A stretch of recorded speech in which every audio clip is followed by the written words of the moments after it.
I'm Pete Wright. And I'm Andy Nelson. Welcome to the next reel when the movie ends. Our conversation begins. Ju-on the Curse 2 is over.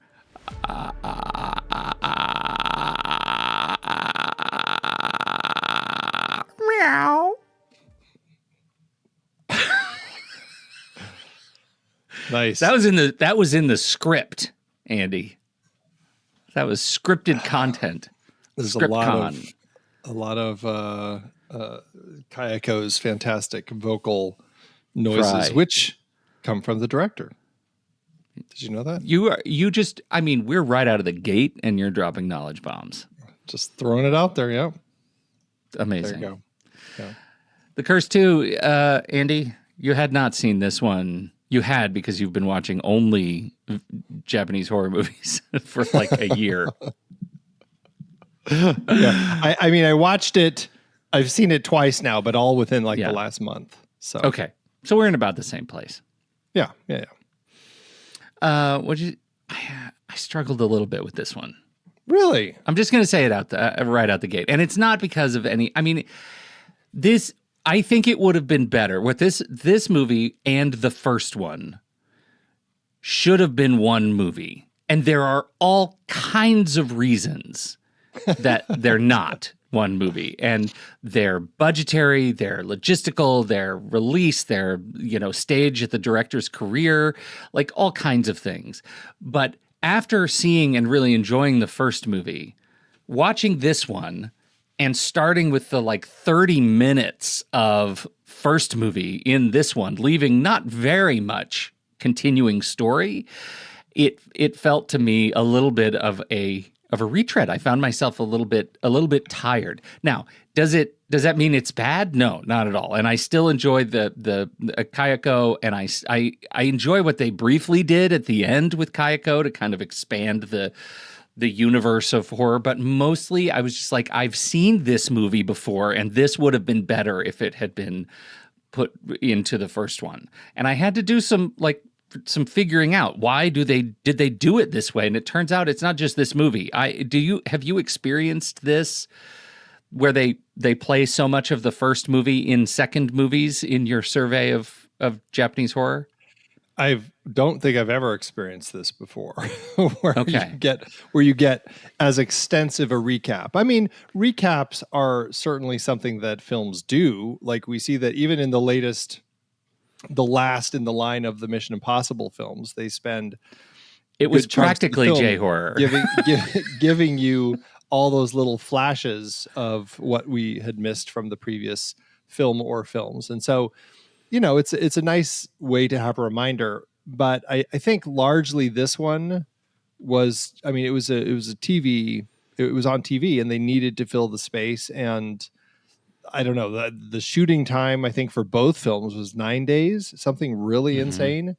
And so they just rolled over mostly the last two stories from the last film and plopped it onto the beginning of this one as essentially a refresher course as to what had gone on, kind of the key story points, so that we could remember where we left things off. And it was like, you're right, it's an extensive, previously on our last episode, it's like previously on our last episode, here's the last half of the last episode, is really what we're getting here. That's what it is. This is what I found out. It's produced in the direct-to-video V-cinema market. Budgets are low, production timelines are tight. It was very common for sequels or, quote, second parts to include significant recap footage. Many viewers later rented or bought these movies weeks or months apart, often without having seen the previous one. The previously on structure is a pragmatic way to onboard new viewers. It's an extended catch-up before the new material starts. From a budgetary perspective, by reusing extensive footage from The Curse 1, the filmmakers padded the runtime to save money, resources, and time that would otherwise have been spent shooting new material. So practically, I get it. And I think this movie in particular allows Shimizu to lean into the concept of repetition as a storytelling device, which is so much about what The Curse 1 and the entire arc of the Ju-on series is about, and echoes the nature of the curse and all of that. But I think I struggled with it being being sold as a second separate movie. It felt like it wasn't quite doing enough to be as engaging as the first one for me. And that's interesting because I mean, I definitely see the point is when it comes to like that first half hour of just kind of getting that, the retread of those stories, getting a setup of like the backstory of Kayako and really getting an understanding of what had happened last time. We were largely following like the teacher's story. We get kind of like him coming over to the house, Kayako coming, meeting Toshio, and having the reminders front and center that Kayako had some crazy crush on him. Her husband discovered it, killed her and the kid and the cat, and now she's pissed and is going to take down the world. And she comes down the stairs, and just as he gets a phone call from Kayako's husband, who is at his house with his wife, saying, "Hey, your baby's been born. It's a girl." And why does he know? Because he's killed the wife and he's got the baby in a sack and he's killed it. It's horrifying. So all of that is repeated. And then, and so we get a sense of, okay, this is the setup for Kayako.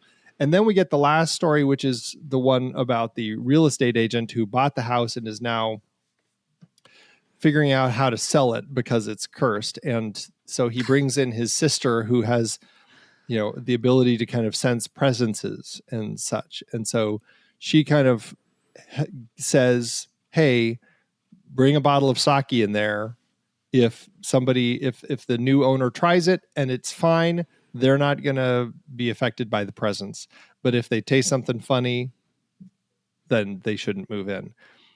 That's kind of her plan. And we leave off with her finding out from her brother that he's sold the house. She decides to go buy the house and sees the new owner come out. And then he sees his wife in the window. She looks a little creepy. She doesn't look right. Yeah. She doesn't look right. And then she's just like, "Okay, I'm out of here." And that's kind of the end of the first film. And then we follow her here, right? That's kind of where things kick off here is now we're like, okay, let's follow this story. And we find out that, and we kind of knew from the previous film that her nephew, her brother, the realtor, his son is starting to act weird. Yeah. And now we follow, this is Kayako. She goes over to her brother's apartment to check on his son and see what's up. He has turned on the TV and like creepy stuff is going on, right? And that's when we have this, and she comes up and then I don't know, it's like a weird wall of like a vision of something that had happened. And it's like, I don't know, are they seeing Kayako's husband when he had, because we find murdering Manami. Yeah.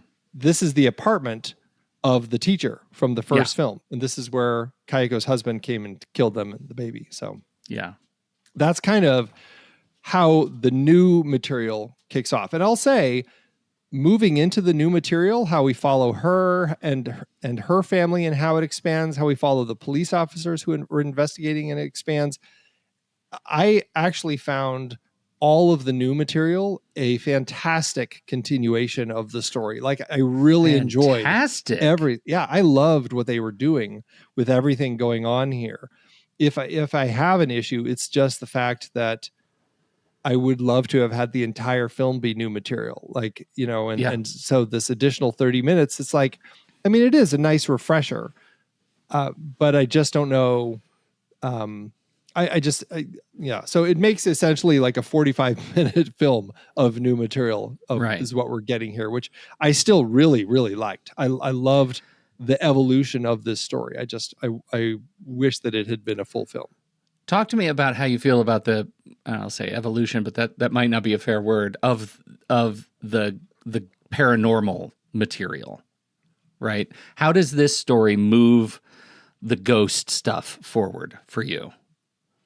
Well, we had in the last film seen, okay, the house has this curse in it of Kayako Toshio, and Toshio has somehow, I don't know, absorbed the cat's energy. I'm not exactly sure how the cat's death is involved, but Toshio Yeah, meows. he swallowed the That's cat. Yeah. that's basically what goes on with Toshio, which is strange. But then we also see that one of the boys who's living in this house, he goes to school, and as we find out from the short film, he ends up running into Toshio somewhere and ends up getting he disappears. But his girlfriend is at school. She's, as far as we know, like never been to the house. She's looking for him. He's not answering his phone. She goes to the school and is waiting for him. And Toshio appears and takes her from the school. So now we know they're expanding outside of the house, and they're kind of reaching out to, if you have a remote connection to anyone who's ever been here, we can now come after you. That's kind of the scope of it. And we continue that here as they go to all these different places. We follow Kayako as she goes to Tatsuya and his son, and out to the country where, I think Tatsuya takes Kayako to their parents, and she's kind of staying with the parents because something's clearly wrong with her. So that they're taken down, but really it's Tatsuya's son who we kind of get some of this new material, because his brain seems to have been like, I don't know what's going on with him. Like, he doesn't seem as affected by the ghosts in the same way. Like, they're not just killing him or something, but he seems to certainly be broken in some way, right? Like, he survives the house out in the country, and now he's back at school. The police officers are following him and everything. Right.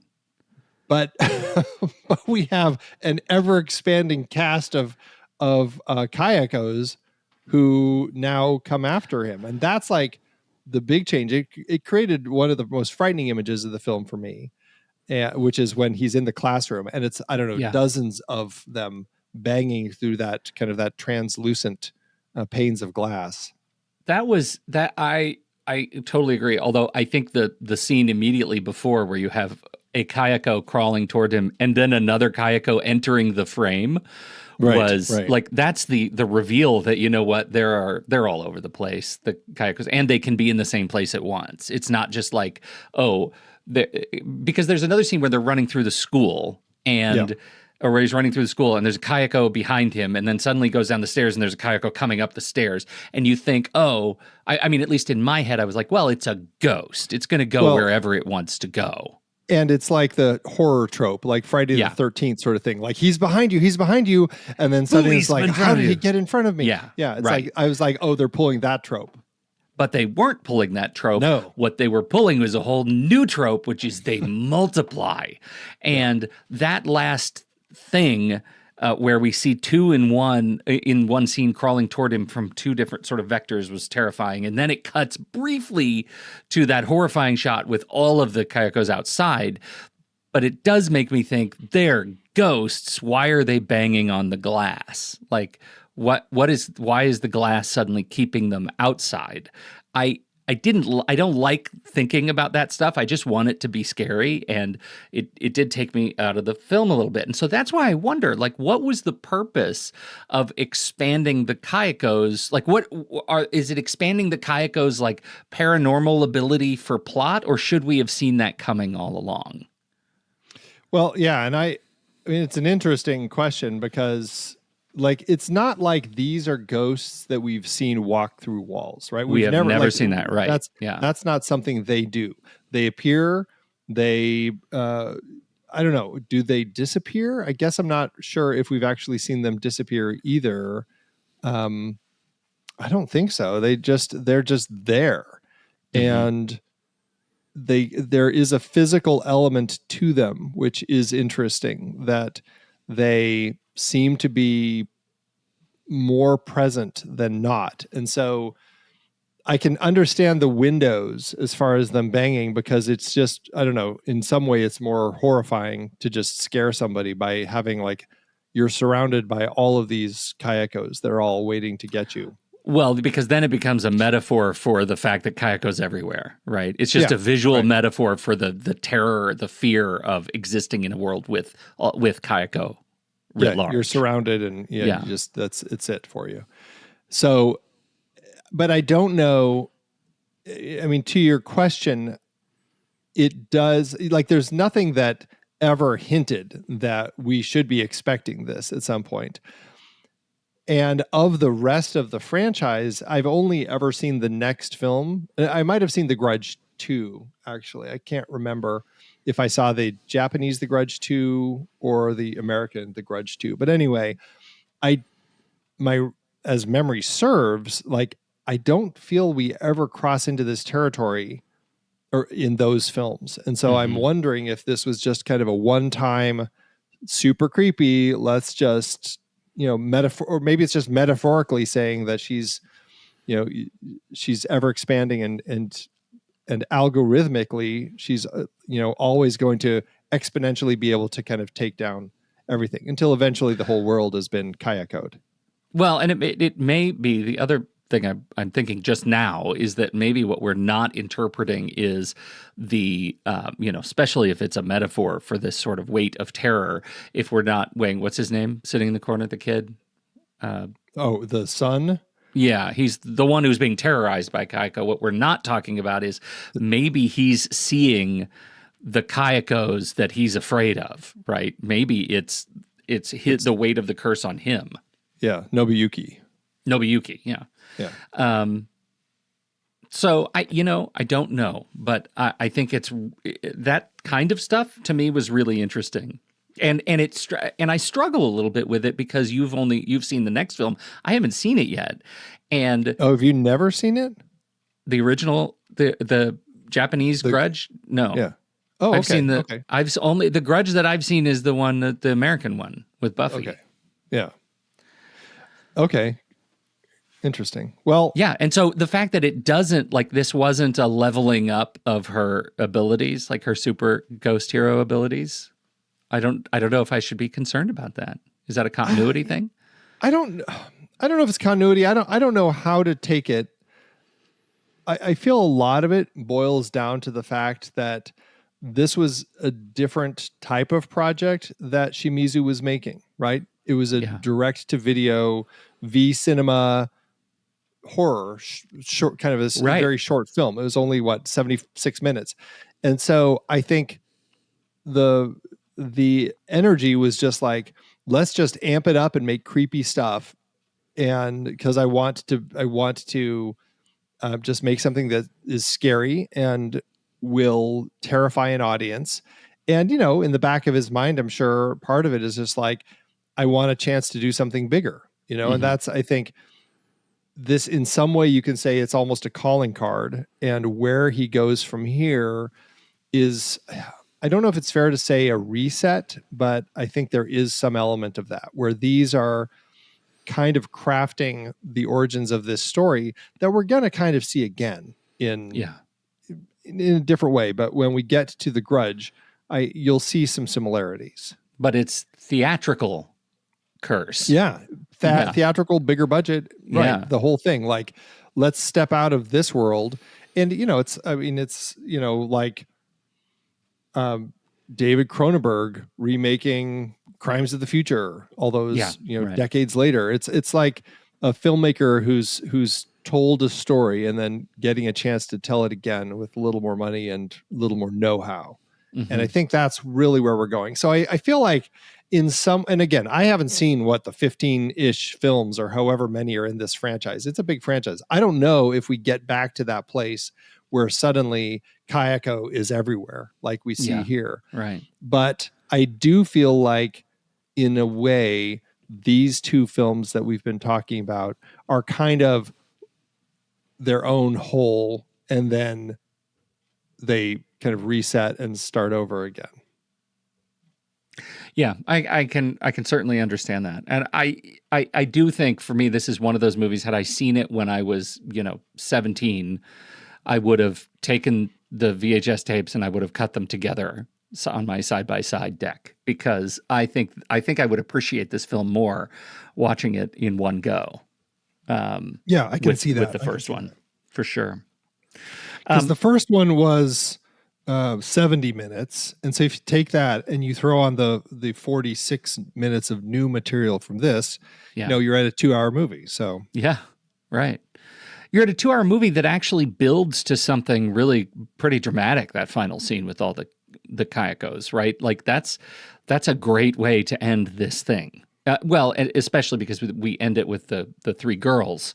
Yeah, we have the little denouement. We have the little denouement, right? Which is a lovely sort of twisty bit at the end. So some of the issue that I have with this movie is around the practicalities of making it. To your point, as a calling card, and I have to honor that. I respect that. Like he made the movie that he could make, the movies that he could make, and they look good, and they create a character that has become sort of legend over the last 2.5 decades, and it's very cool and very scary and very gruesome. Some of my favorite bits in this movie are the bits where you actually see how the curse. It's not just people confronting Kayako or the cat kid. It is people confronting one another as a result of being impacted by the curse. When who's it, Yoshimi walks around behind Hiroshi and beats him with the frying pan from the high angle. That was horrifying. That was a horrifying moment of humanity on humanity violence that I thought was perfectly placed right in the middle of this movie. And it just amplified kind of the cyclical nature of how the curse impacts people, even when you don't have the actual manifestation of ghosts in frame. And that was some of the best stuff for me.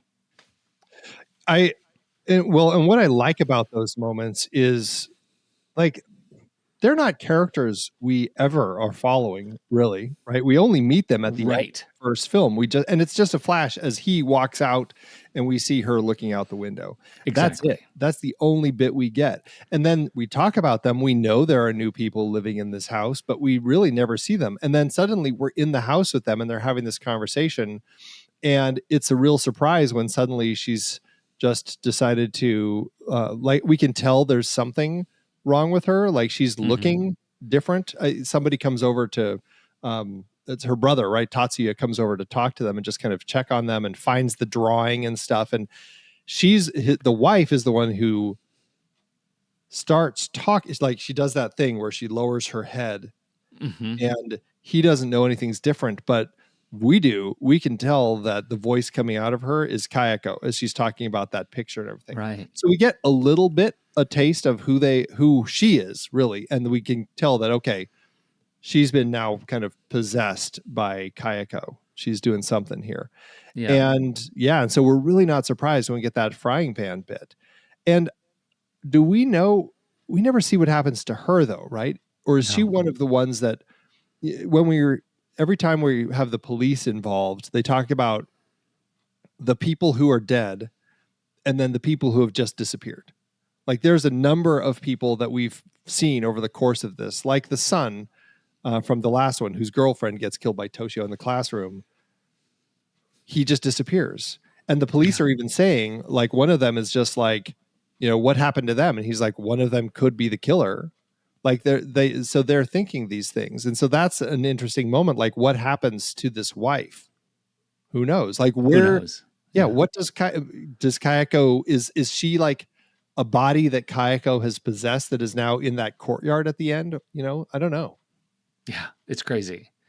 It's crazy. And so that stuff I think is really effective. Like I like the fact that they don't do us any favors by tying up every mystery, everybody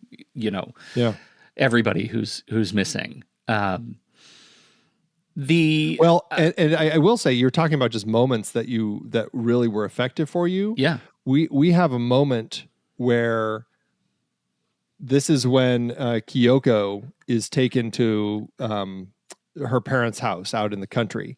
And she's just sitting in the room, like rocking a baby doll, and she's totally seems possessed, right? There's something going on with her. The father admits, I've always been able to tell, like, have connection to the spirit world just like she has. And his wife's like, what? You've never told me this. And so we have this moment where he is starting to sense things, and he has that moment where he sees like Toshio's head like coming up out of the floor, and That's it's so like weird. super creepy. And the camera dollies out of that area and into the hall, and we see the mother down the hall. And this happens twice. The first time we come down there and she's just sitting there, and then she totally starts laughing like she's gone crazy. Mhm. And it's at something Kayako has done, like she's laughing at something. It's very kind of creepy the way she's doing it.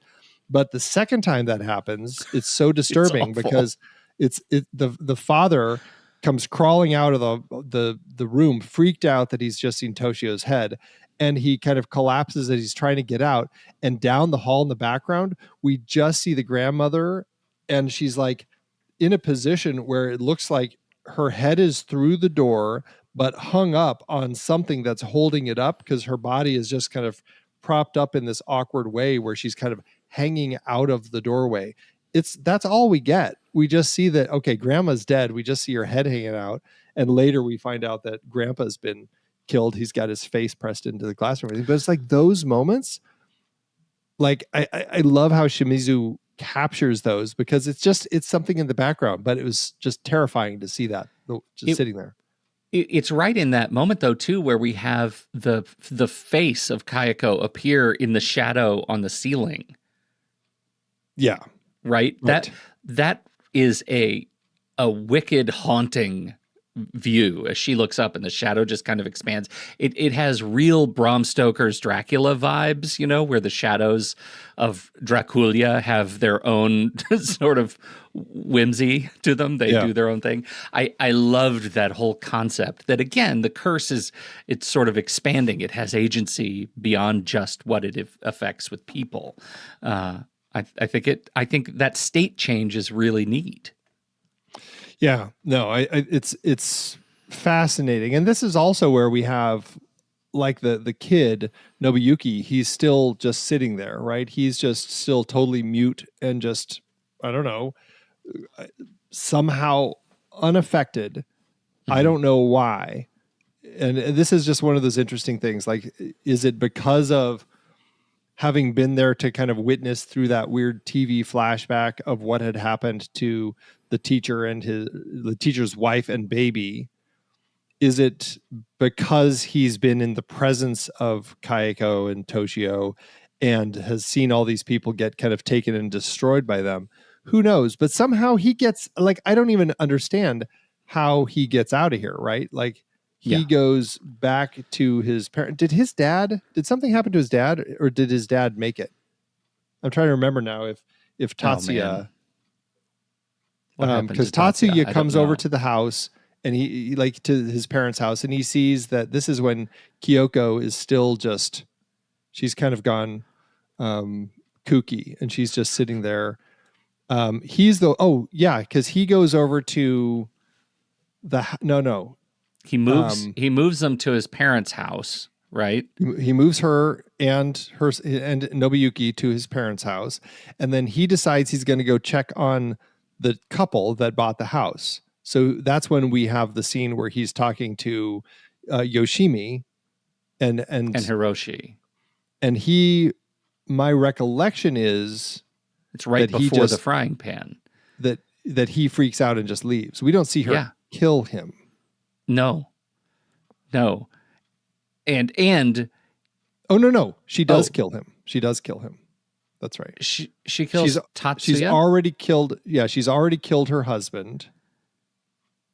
And when he shows up to investigate, that's when she's talking like, oh, because she kills him after she kills Hiroshi. Yeah, she kills her husband first, right? Yeah. Right. Okay. Yep. All coming back together. So Nobuyuki is the only one who survives. He's a high school kid, and now he's living by himself, but presumably with a lot of ghosts. And that's when we kind of follow these police officers. And now we have detectives Kamio and Izuka who are following him.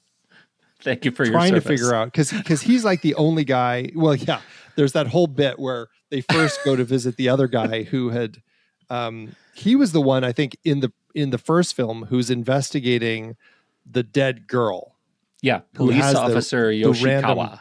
random jaw, somebody else's jaw Yeah. stuck in her. Right. So bad. Oh God. Yeah. So he's been driven insane because of those investigations. Right. Yeah. And now these two are kind of like, one of them is like, I've had it. This is too much. And it's interesting because he's the one who's just like, I can't do this anymore. Too much creepy crap is going on. I want out. And if you're smart, you can leave too. He goes into, this is great, because he goes into the room and then his partner, Izuka, is talking to another officer who sees the case file that he's holding, is like, oh, she was just here. And it's a picture of Kayako. And he's like, what are you talking about? She's like, yeah, she just, I don't know where she went. And he's like, what do you mean she was here? And she's like, why? Did she do something? She's dead. She's dead. Like they have this whole thing. And meanwhile, while they're having this conversation, we see Kayako walk behind them, kind of out of focus, and into the room where Kamio was. And then Kamio screams and freaks out, and then she appears under the bench. Like they run into the room, he comes out, is freaked out, and she pops out from under the bench and presumably kills him. So everybody's dead. Right. Yeah. Wait, so I know Kamio is killed. Kamio is killed. We don't know about Izuka. Like all we know is that he and this other detective ran into the room after Kamio came out freaking out. So we don't. If there's again, if they had kind of done a third V cinema version of this story and continued it, maybe we would have followed the police. I imagine we'd be following Izuka. I imagine we would be following the other three kids that Nobuyuki is at school. Like they're all I don't know, cleanup. They must, like, some kids must be chosen every day to stay behind to just kind of do classroom cleanup. Right. Yeah. Right. And that's where they visit the Saiki house on a dare, and then they go and drink of the soju or the sake. It's not those kids though, is it? Yeah. I think it's the same kids. Well, because there was one other boy and two girls, and I thought it was three girls at the house. Okay. I guess they could be two of the girls, but I don't think it was another boy. Oh wait, were there two boys and two girls in the classroom I think there were three girls. No, it was two girls, two boys, because they're all making fun of each other, and then Nobuyuki. Nobuyuki's the silent one who's cleaning up. The two girls are cleaning up, and they're irritated because the two boys are doing no work. And how well do you trust Wikipedia? The plot summary. A second Kayako up here. Okay, so we have the thing. Both ghosts corner Nobuyuki. They don't even talk about how many kids are helping him clean the classroom. Oh, you're right. It's separate. Three schoolgirls named Saori, Chiaki, and Ayano. So that's a different set of girls, is what we're saying. Yeah. I misinterpreted the cleanup to the girls scene. So there are two little pieces there. Because the cleanup, nothing is ever discussed. Oh, they leave. They all leave because he's there by himself. Yes, he's alone. But it does. What happens to the cleanup crew, we don't care about. That would be really just third film if they'd ever made it. Yeah, it's just him and the multiple Kayakos.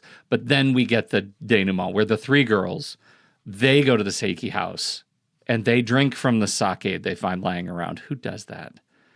And it tastes teenagers, horrible. Young kids. Indicating. Are you telling me? Come on, young kids finding a bottle of alcohol? Are you saying, like you're saying, who does this? You would have. 12-year-old Pete. Hey, I dare you. What is this? Yeah, whiskey? Okay. I don't know. Let's try it and find out. I would have done that. You're right. Shut up. They find that it tastes bad because it's sake.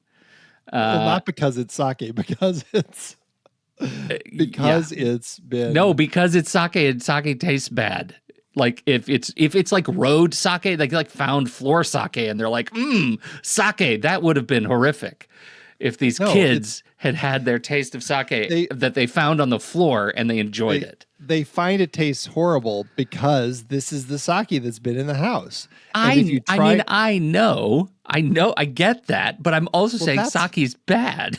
No, sake is delicious. It is when it's like just the right temperature. Like floor sake is risky, is just what I'm saying. Floor sake is risky. Pete, you're again forgetting the 12-year-olds. And honestly, 12-year-olds would all find it terrible anyway. Yes, that's like, the point. Yeah. So they find it terrible. How are we to believe that it's horror sake? Right, okay. It could be just sake, and sake tastes bad to 12-year-olds. But they also notice something bad has happened. Things are not good. Well, what's interesting about this, what I found fascinating is it's so low budget. Like Shimizu clearly was just like out of money at this point or time, and was just like, we have this whole final story, but we don't have time to film it. You know what? Let's just get a shot of the house and we'll just have voiceovers tell the story. Mm-hmm. This entire last bit is we just hear the voices of the three girls in the house while we look at a wide shot of the house with the wind kind of rustling the breeze. That's it. And I found that to be a really kind of interesting and effective way to kind of like keep us separated. And now, again, we're kind of outside all of it, but we're still witnessing this final act happening, which I thought was pretty interesting. Yeah, me too. Yeah, so there's good stuff going on in this movie. Did I like it as much as the first one? No, I didn't, for many reasons. I'm going to call them me reasons. It's fine. But does it make me... I'm really looking forward to the next one. But is that because... So excise the first half hour. I mean, are your reasons outside of that? Like with what the meat you have of the rest of the story, are you having issues with where the story goes? I'm having less of a problem after our conversation here. I feel like I'm getting some of the nuance, but so I've watched it twice, and both times I'm thinking, okay, show me something different than was in the first movie, right? Show me something that isn't just a continuation of exactly what we've seen before, because that's what I'm set up as an audience member to expect. And I don't feel like there is enough in the second movie because it's so short, because we don't have there's sort of minimal narrative progression. You'll recall I had issues with sort of the vignetted approach of the first movie, but I still don't feel like there's a whole lot of character development. And there is a sense for me of kind of the predictability and diminishing returns of Kayako's spook factor. Like, I get it. I get what she's doing, and it just feels a little bit samey to me as we go through the piece. What was originally a really interesting sort of thematic exploration becomes a repetitive, thin thematic exploration in the second movie. And that's why I'm really leaning so hard in watching these back to back and skipping the recycled footage, because I do think if you're watching it in one setting, you don't have to deal with any of that implies a second movie. It just really, it leans in on the good stuff from the first one and actually sort of finishes where the first one ended, rather than pretending to expand the universe in any substantive way. I think that's all.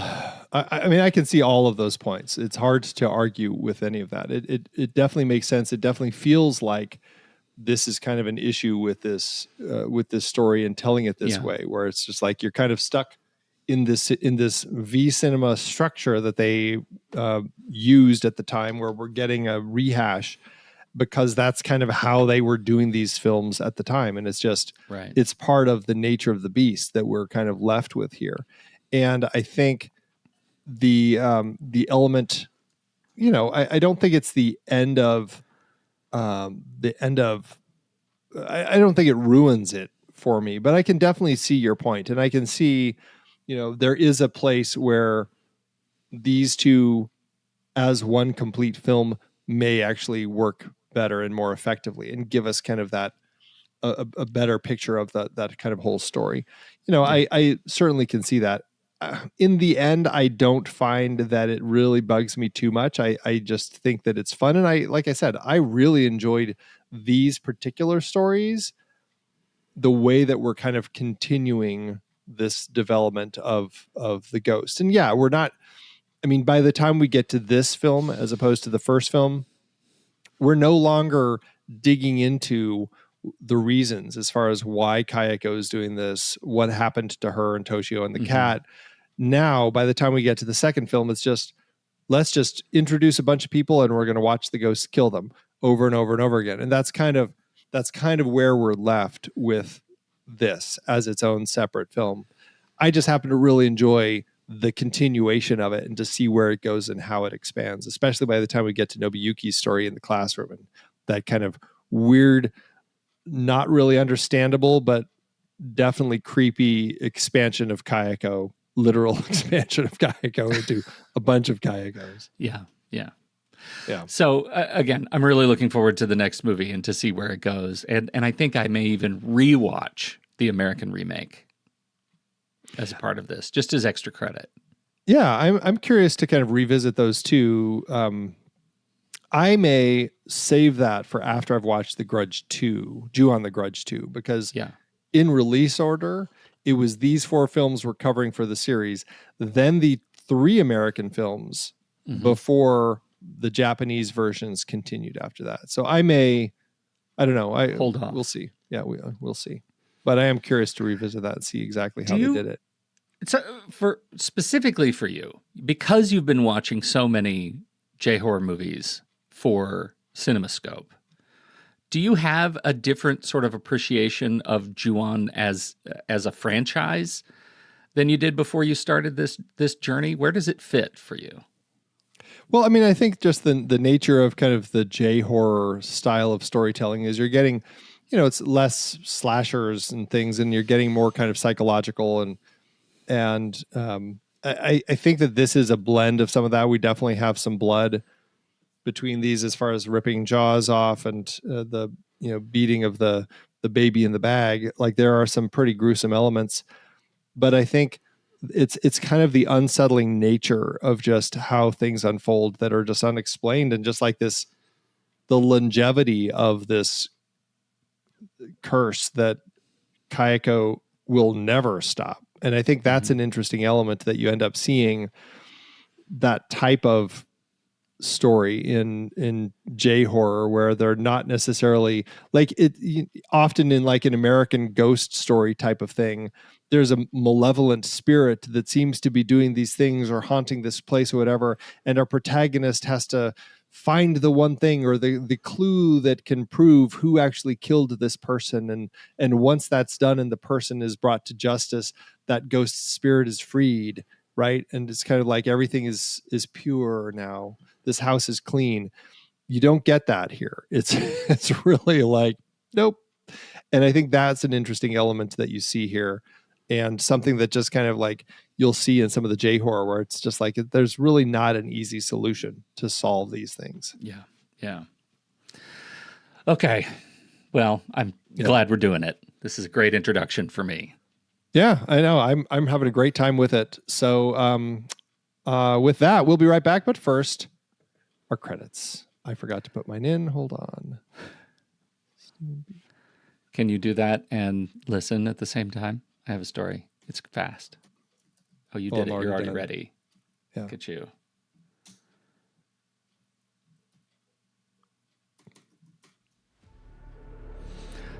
The Next Reel is a production of True Story FM. Engineering by Andy Nelson. Music by Adam Dibb, Stephen Bedall, Oriel Novella, and Eli Catlin.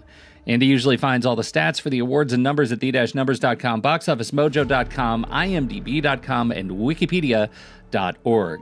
Find the show at truestory.fm, and if your podcast app allows ratings and reviews, please consider doing that for our show. And this is you. Uh-huh. I hope so. I hope I picked the right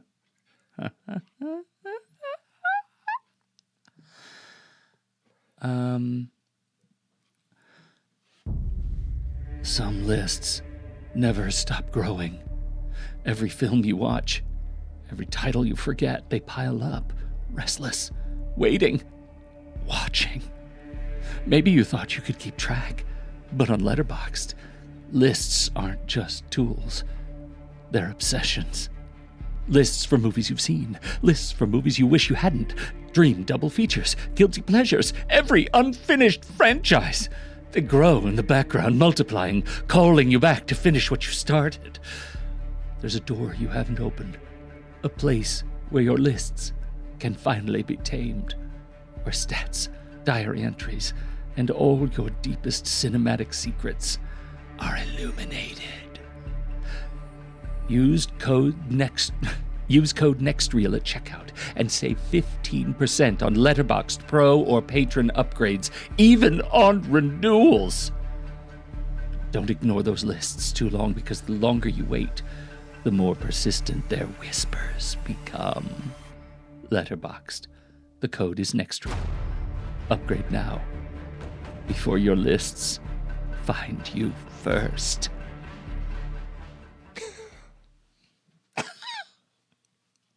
Okay. We'll get back into it. We'll get back into the flow.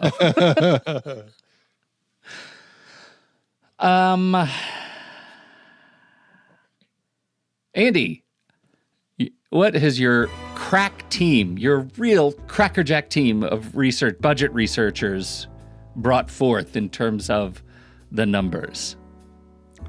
I sometimes hate covering these types of movies.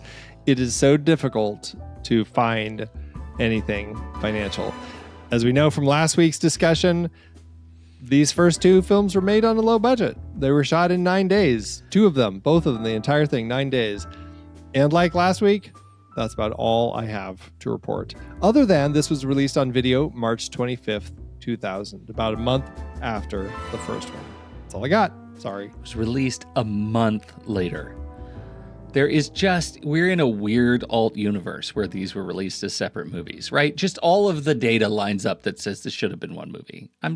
That's gonna be on my headstone. Well, but you have to remember it's TV, and TV does things differently. Yeah, like, TV's they're weird. it's an episodic sort of nature. And so they just telling things this way. So. All right. Well, we do have an adaptation to talk about, which I know, are we gonna, is that a thing we're gonna do? Should we do curious. A live read? It would be so fun to get a hold of this. There was a stage adaptation made of Ju-on that is the plot of The Curse and The Curse 2. And it's called Ju-on, released in 2023, or is developed in 2023. I actually don't know how often it's been performed, if it's been performed. I don't know the extent of it. But as of 2023, somebody has adapted these first two Ju-on the Curse films into a stage play. Honestly, I think that could work. This is a really creepy and simply told way to kind of craft a ghost story. And with the jumping back and forth nature that we have of locations and scenes and characters and everything, I think that you could do something pretty interesting with this. I think it would be actually a fun thing to watch. And honestly, Totally. I think about this, I don't know if I've ever actually seen a horror play. Have you? Is that a thing? Misery. I saw Misery as a play. They made that a play? Yeah, and it's not only that, it's immersive. So it's in a black box, and all the audience is sitting in chairs on the set. Like the actors are wandering around in between you. Like at the kitchen table, weird. Those sequences, there are 6 seats at the table. 4 of them are audience members, and the actors will sit at the table. It's very disconcerting. Wow. Yeah.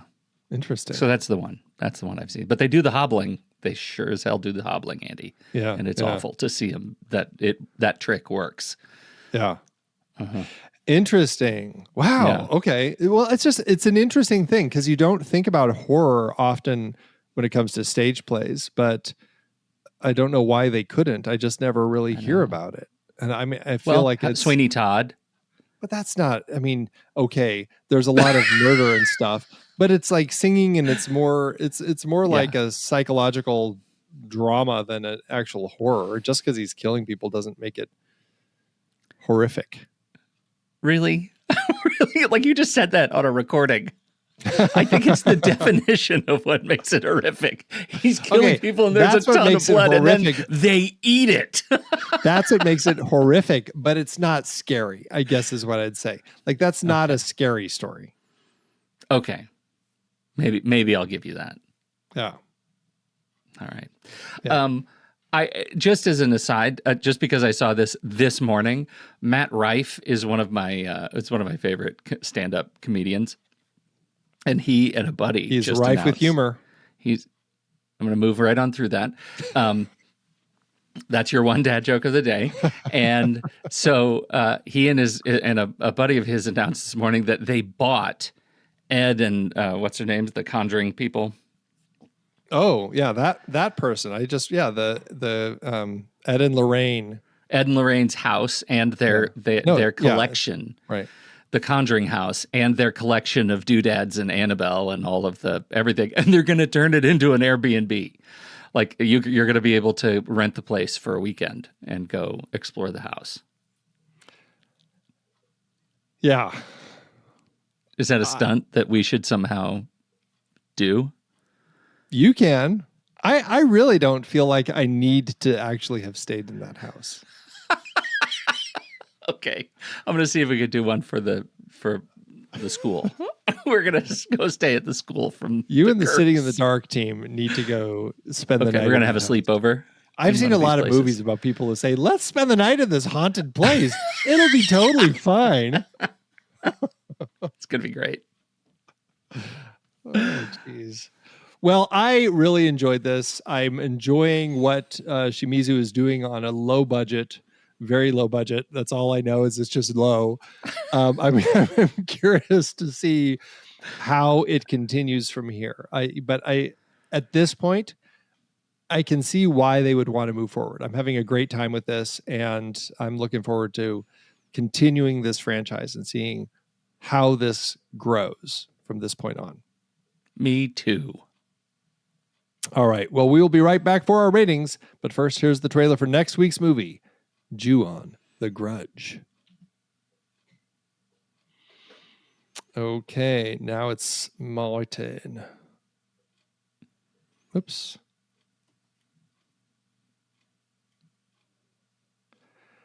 Okay.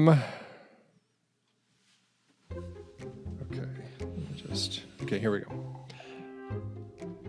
In the world of cinema, there are films that entertain, films that inspire, and films that haunt. There are the stories that linger long after the credits roll, the ones that creep into your dreams and lurk in the shadows of your mind. These are the films that The Next Reel was made for.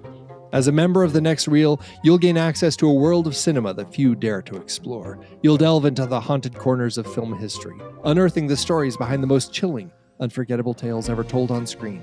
But that's just the beginning. With your membership, starting at just $5 a month, you'll receive bonus episodes that venture deep into the lore of cinema, exploring the tales that have left their mark on film history. From the ghostly to the avant-garde, from the classic to the cutting edge, you'll discover new dimensions to the films you thought you knew. You'll get early access to episodes that will expand your cinematic horizons, and a personal podcast feed that delivers exclusive bonus content directly to your ears. In our exclusive Discord channels, you'll join a community of fellow cinephiles ready to dissect the most intriguing scenes, unravel the mysteries of the most enigmatic films, and celebrate the artistry of the medium we all love. And with ad-free episodes, you'll be able to fully immerse yourself in the world of each film without any distractions to break the spell. All of this for less than the price of a movie ticket each month. But be warned, once you join The Next Reel at truestory.fm/join, there's no turning back. You'll be marked as one of us, a member of a secret society devoted to the art of cinema in all its forms. You'll see the world through a lens tinted by the films you've discovered, always searching for the next story to challenge, move, or haunt you. If you're ready to join us on the cinematic journey, head to truestory.fm/join and become a member. Because at The Next Reel, every film is a story worth exploring, and every exploration is a chance to discover something new about the art form we love. Don't wait. Join us at truestory.fm/join and start your journey into the haunted heart of cinema today.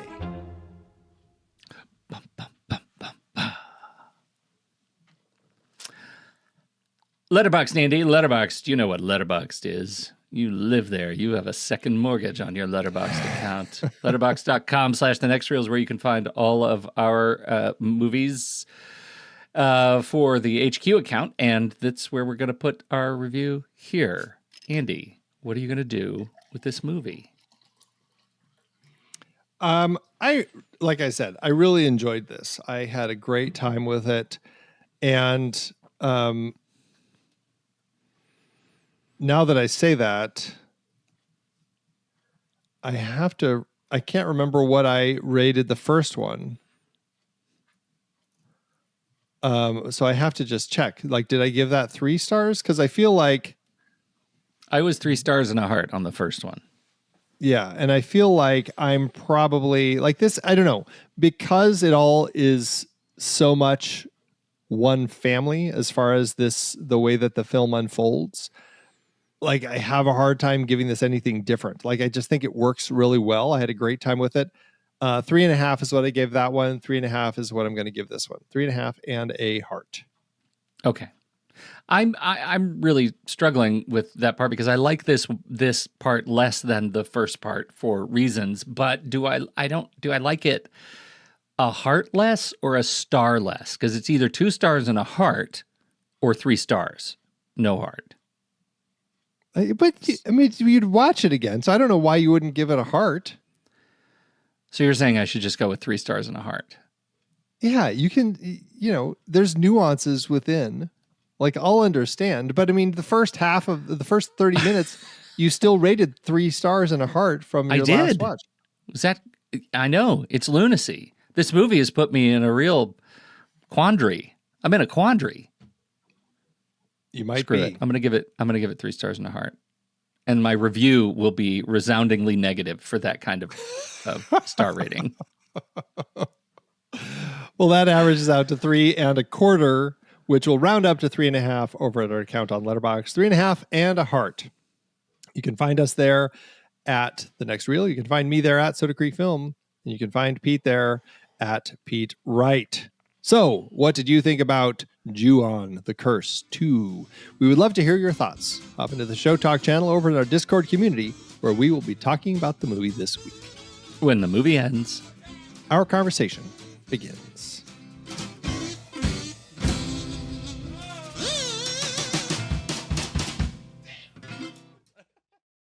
Just as a little side note of interest, yeah, the title of this is a made-up word that that Shimizu came up with, and it actually at one point it's a concatenation of the Japanese words for ghost and curse and grudge, and so like. They're really originally it was like Ju-on and there was something else because like Ju might be part of curse and on might be part of grudge and then something else was part of ghost. I can't remember exactly how it went, but he dropped that one because it was too much, and so it's just Ju-on. And that's technically just the title of all 4 of these films. It's just Ju-on. Ju-on. But they just pull the curse part out for the English of these first 2 and the grudge part out of it for the second 2. And I think that's really, really funny. That honestly makes it better. If they're all just the same title, then I should watch them as one movie. And that's okay. Yeah. There you go. All right. Letterboxd giveth Andrew. As Letterboxd always doeth. I am, I went by review activity and I'm choosing the top one because he says the loud part out loud. Bob McQueen gives it 2.5 stars with a heart. He says the guy bitching about the wrong coffee beans and his egg not served over easy deserved to be bashed in the back of the head with the frying pan. This would work much better as a supercut with the first movie. Does that version exist? Because this one pads its runtime with at least the first 30 minutes with scenes from the first film. And while I did enjoy some of the creepier parts, it just kind of ends out of nowhere, just when I was really getting interested in ghost shenanigans. Oi, shenanigans. Well, it is interesting because this franchise thus far, like, we're not following one character. Yeah. Other than maybe Kayako, right? I mean, Kayako is really like the thread through the entire thing. So that is interesting. And to that end, yeah, it just ends. We're not getting a real wrap up to the story. And so, but I guess that's the nature of these. What do you got? I've got a 3.5 and a heart by Dead Lazar, who has this to say: I love how the scares all happen during the daytime in these films. And I do too. I think that's actually another really nice element, that like the only night scene that I remember in the two films, I know like in the teacher story in the first film, like by the time he comes back downstairs, I think it's dark. But the only real night that we see, well, it's that same scene. It's when it's the baby murder. Yeah, when he's baby out, murder. and Kayako comes to him out of the trash bag outside. So that's all nighttime. That's it. That's awful. That's it. Like, I haven't looked at street trash the same way since I watched that movie, the first one. Do you look at street trash often? Now I do, because you don't know what's coming out of it. Always walk on the other side of the street from any street trash bags. Get to the other side of the street. You'd never know what's coming out of it. Thanks, Letterboxd. The things we teach on this show. The things we teach people. There's always learning, Pete. Always learning.